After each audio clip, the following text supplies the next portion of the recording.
श्री गणेशाय नमः। हरे कृष्णा। राधे राधे। मैं कुसुम सिंह छत्राणी आप सभी का अपने चैनल शिव शक्ति में हार्दिक स्वागत करती हूँ। आज मैं आप लोगों को शिव महापुराण के चतुर्थ कोटि रुद्र संहिता के 28वां अध्याय की कथा सुनाने जा रही हूँ।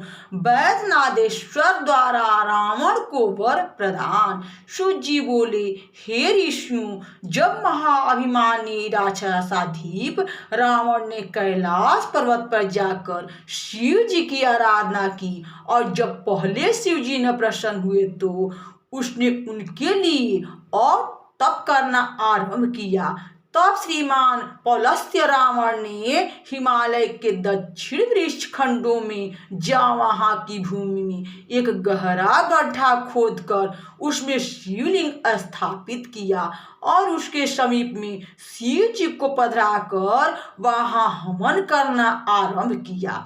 ग्रीष्म ऋतु में भी उसने पंचाग्नि ली और वर्षा ऋतु में भूमि शयन किया तथा शीतकाल में वह जल के मध्य में स्थित रहा। इस प्रकार उसने तीनों तप किया, परंतु जब इस पर भी शिव जी प्रसन्न न हुए तो दैत्यों के स्वामी उस महात्मा रावण ने अपने सिर को काटकर बलिदान पूर्वक शिव जी को प्रसन्न करना चाहा। जब इस प्रकार विधि पूर्वक शिव पूजन में एक एक करके उसने अपने 9 सिर काट डाले और एक सिर बच रहा, तब शिव जी प्रसन्न हो गए और प्रकट होकर उन्होंने उसके सिर को पूर्वक पूर्ण कर दिया।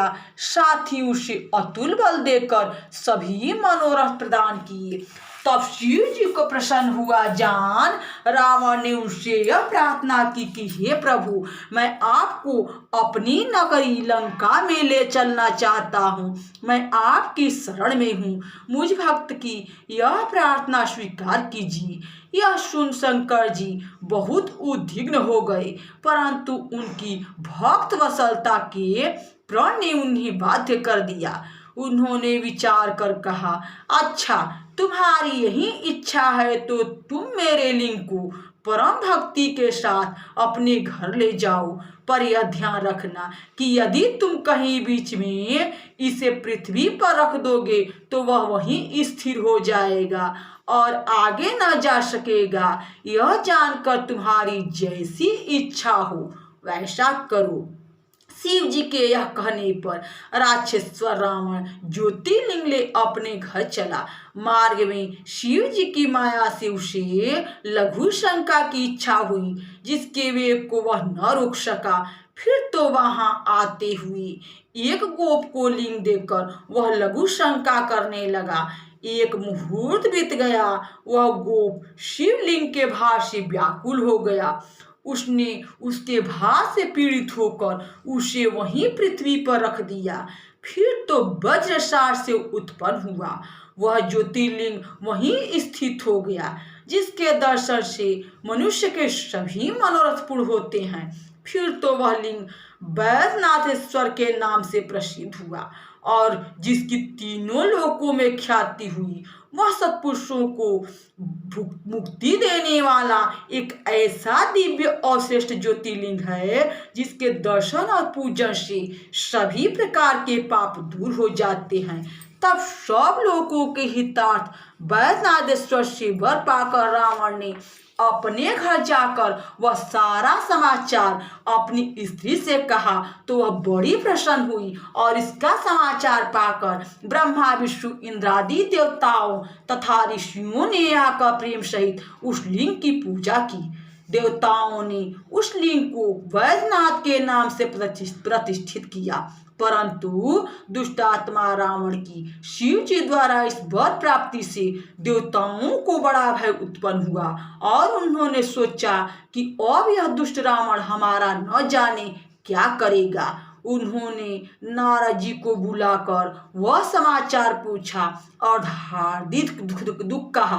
नारद जी ने देवताओं को समझाकर कहा कि आप लोग दुख त्याग दें, मैं इसका कुछ उपाय करूंगा।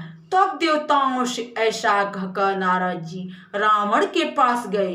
उसके तप की बड़ी प्रशंसा की, उसके तप का संपूर्ण वृत्तांत पूछा। रावण ने अपने दीर्घकालीन तप की स्वाभिमान प्रशंसा कर उसका आधोपांत वर्णन किया और कहा कि अब तो शिव जी के वरदान से मुझे किसी बात की चिंता नहीं रह गई है और मैं तो अब शीघ्र ही तीनों लोगों को जीत लूंगा। तब रावण के ऐसे वचन सुनकर नारद जी आश्चर्य से चकित हो गए और मन ही मन हंसते हुए बोले कि हे रावण, अब तुम्हारे हित की एक बात कहता हूँ, उसी प्रकार तुम करना, अन्य किसी प्रकार नहीं।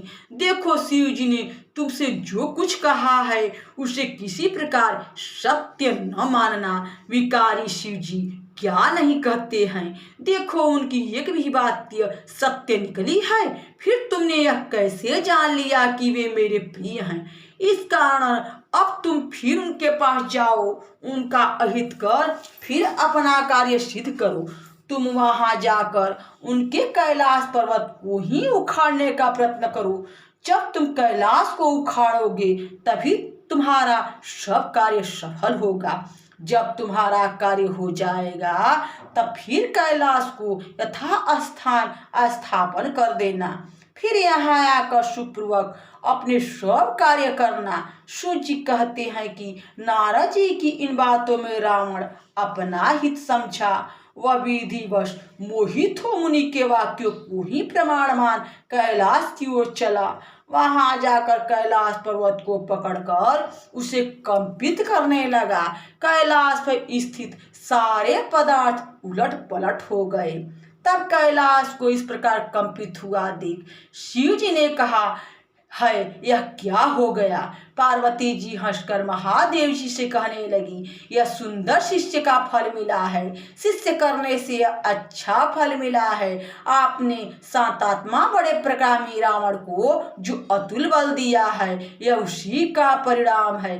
तब पार्वती के ऐसे आक्षेप वचन सुनकर शिव जी ने रावण को कृतघ्न जानकर यह शाप दे दिया कि हे दुर्भक्त रावण, तेरी भुजाओं के अहंकार को मिटाने वाली कोई महान शक्ति शीघ्र उत्पन्न होगी। फिर तो वहां जो कुछ हुआ उसे नारद जी ने सुन लिया और रावण प्रसन्न हो अपने घर आया। शिव जी की माया से वह भी मोहित तो हुआ ही था। घर आकर उसने निश्चय किया कि अब शत्रुओं के गर्व को चुड़कर मैं शीघ्र ही सारे जगत को अपने वश में कर लूंगा।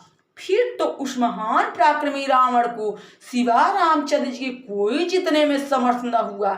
जो कोई इस वैद्यनाथेश्वर के महात्म्य को सुनेंगे उनके सभी पाप तत्क्षण भस्म हो जाएंगे।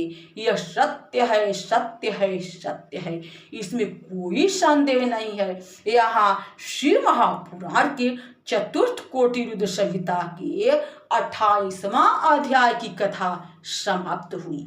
बोलो शंकर भगवान की जय। हरे कृष्णा। राधे राधे।